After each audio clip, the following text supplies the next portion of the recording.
Nobody listens to albums anymore. My name is Jamie Broad and I am a rapper from Liverpool, and I recently released an album.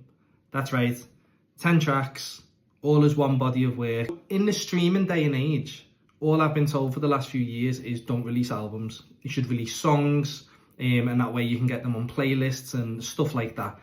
It's not for me, and I'll explain why. Some of my best musical experiences as a fan have been listening to albums. And with my album, I wanted to create a body of work, a group of songs that represented a theme. So the theme of my album was in real life. So in a world where we are increasingly living our lives online, what do we mean by real life? And who are we? Is the version of ourselves online realer than the version of ourselves in real life? And it plays on this idea of what is real anyway. Basically, I really like the idea of working with one producer. So that's what I've done. Big up Loose Synergy. Me and him have worked this whole project together, all recorded, mixed and mastered at Go Play Studio by Kof, so shout out him as well. So what makes a good album? So for me, it could be that you don't skip any songs. So things like Nas, Illmatic, Jay-Z, Reasonable Doubt. For me, ones like Big Pun's first album, 40 Days and 40 Nights by Exhibit's a bit of a niche one, but that's one of my favourites as well. It's like no skip.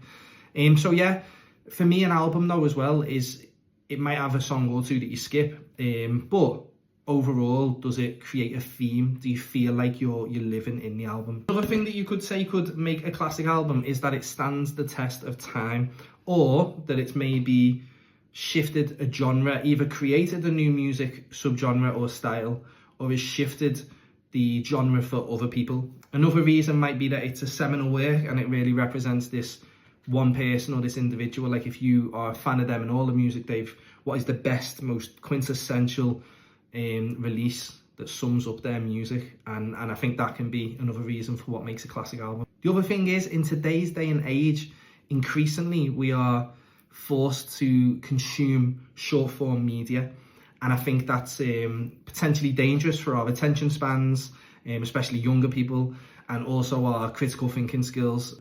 Just as a call out to anyone, please take some time to actually sit down and listen to an album, like start to finish.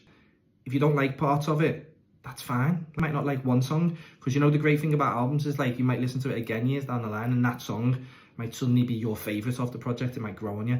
But I feel like in society now, we have so much stuff that we can consume all the time that people just don't give things enough time. But to all my album listeners in the comments, people who like albums and still listen to it, please go listen to my album firstly, but also drop me recommendations, because I love to listen to albums. But yeah, your friendly neighbourhood rapper man saying please give an album a chance.